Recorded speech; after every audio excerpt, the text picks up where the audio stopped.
Hello, this is Aaron Berryman with Arrow Capital Group. Today we're going to quickly go over how to use Rebogateway as a tool to identify seller leads. Rebogateway is actually a fantastic tool that we've been using for quite some time to help us identify homeowners who might be interested in selling or have a need to sell for whatever reason. Rebogateway enables us to do a lot of different things, but largely we can identify different groups that will likely be able to sell in the near future. When you log on to Rebogateway, this is going to be your homepage. You're going to see something very similar to this. You're going to see a map, and you're going to see this information here up front, which will allow you to search by county, by city, by zip, and so forth. What we're going to focus on for this basic tutorial is how to search either for a city or a zip for a specific type of lead, and then how to ultimately take those leads, put them into an Excel spreadsheet so that you can use them as a call list and a lead list moving forward. So first things first, when we come over here to county, we are subscribed to 3 different counties, so LA, Orange, and San Bernardino County. We can select any of those and either select our leads county-wide, or we can drill down more specifically. Now we're going to stay in Los Angeles County, and we're going to select a city. And for the sake of this example, we're going to go down to Long Beach. Okay? And what we're going to search in this instance is expireds, but we can search any of these types of leads. So affidavit for deaths, this is someone that's recently passed, a divorce, empty nesters, these are folks that actually have had children that have gone off to college and they'll likely need to downsize. You have estate sales, evictions. These are landlords who's had to recently evict someone.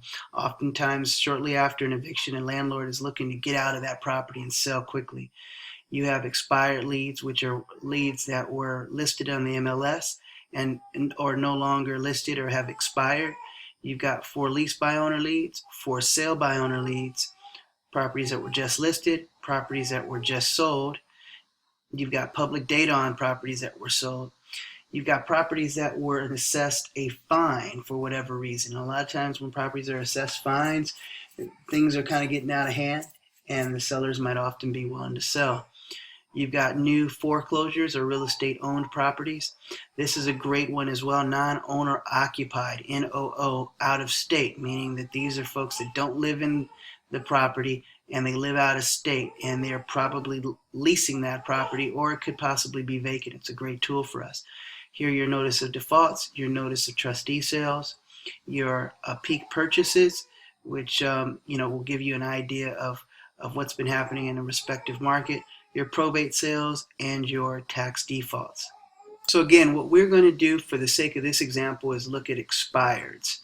So we would come down here, select expireds, and we can select any date range we'd like. So we can go as far back or as recent as we would like to. So now, for the sake of this example, today is the 31st of January 2016. We're going to go back 1 month. So we're going to go back to January 1st, 2016. And then we are going to determine the filters that we want to apply. So in this instance, we're going to check single family residences, condominiums, units, both owner occupied and absentee owners. We are going to omit records with real estate agents, and we're going to omit properties that have been back on the MLS. Now, we might also, depending on our needs, want to omit things like it being a foreclosed property, because we might not have any real control over that. So I would do that. And then at that point, you hit submit. And once you submit, it starts to go through the search process, and it'll identify all of the properties that fall into that criteria.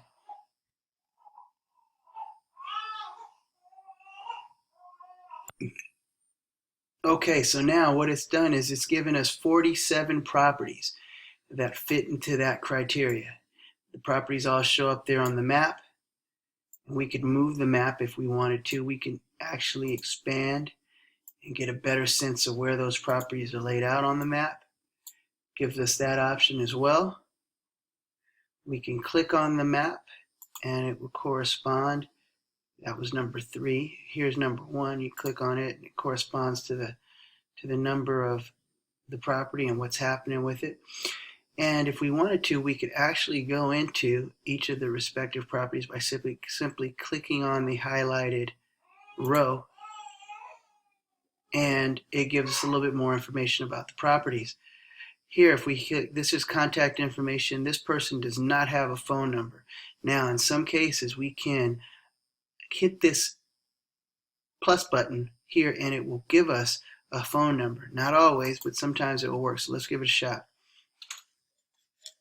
Unfortunately, this did not give us a phone number. So it tells us it didn't give us a phone number. And so again, they could not identify a phone number, as you can see there, when we try to use the tool. But it does give us some valuable information.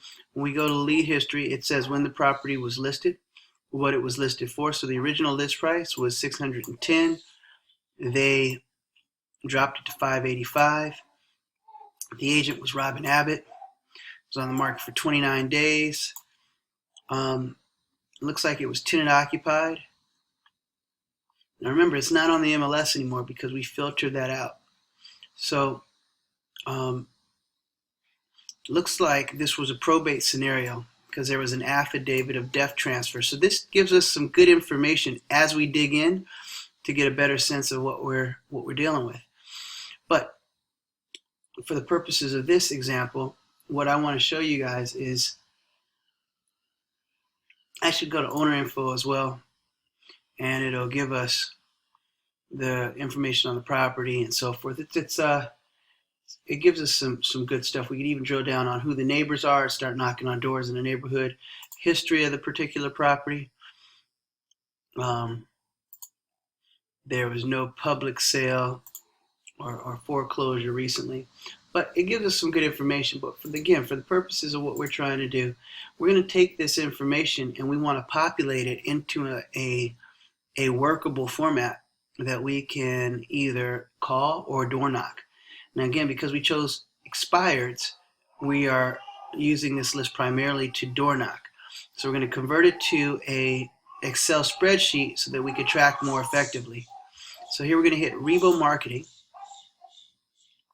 and that's going to take us to an opportunity to do a lot of different things. And again, this is later on that we can do like mail merges and postcards and all that other stuff. But for the time being, for our purposes, we're going to just do an export. So we'll do a data export, and then it gives us the type of export we could choose. So we could export the entire data, which would be either in a CSV file, a PDF file, or an Excel file, or we can do what's called a custom export.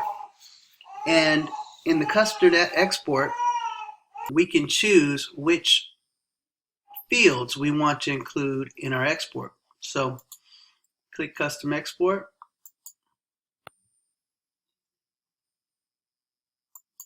So again, click custom export, and this comes up and it gives us an opportunity to choose which fields we want and which ones we don't. So for example, we go down and we look, and for our purposes, we just want it real simple. We're going to pick the site address. We're going to pick the site city. We're going to pick the zip. We are going to pick the structure size. We are going to pick the year built, bedrooms, bathrooms,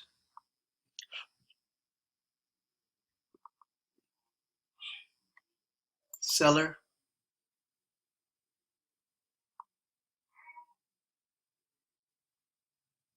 and that's it. So then we just go save and continue.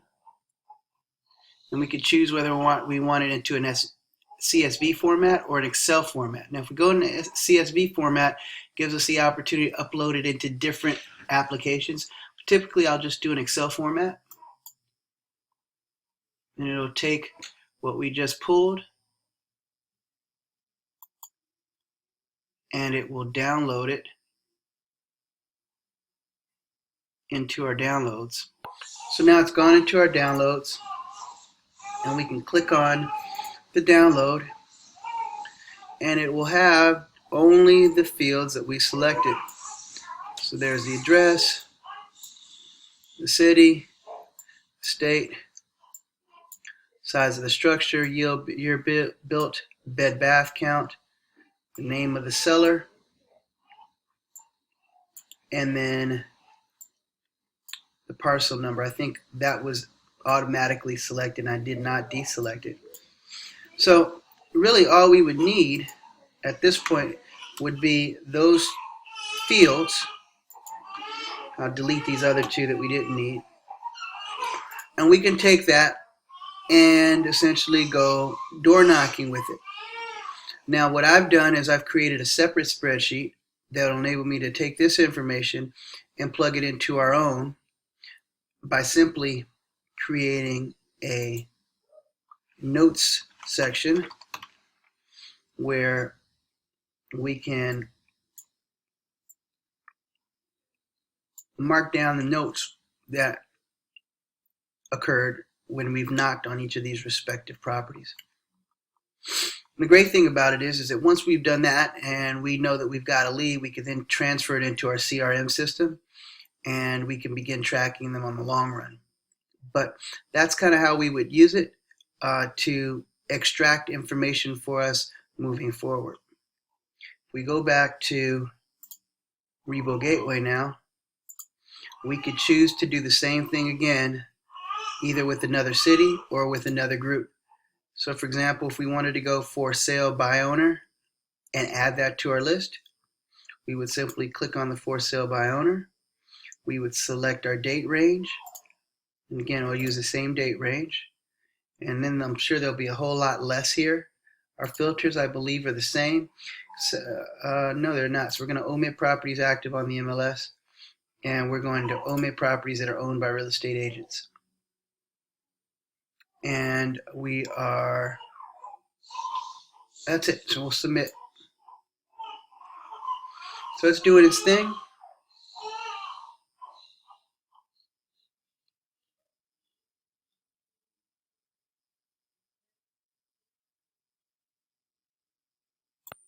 So now that we've done it for the for sale by owner, same thing. We've got 5 for sale by owner leads that came up in the last 30 days. Only one of them have a phone number. Generally speaking, most for sale by owners are going to have the phone number published if we just type in the address somewhere. But it also tells us that they're non-owner occupied. 4 of the 5 are non-owner occupied, which gives us a great opportunity potentially. Some of these are multifamily, which is interesting as well. But we would replicate the same procedure. We would go to Rebo Marketing, export the list, go to our export the list, and we could simply take those leads, copy and paste them into our form that we just did, and we can start building a list that way. So that's how we use Rebogateway to get information on potential sellers in a respective area.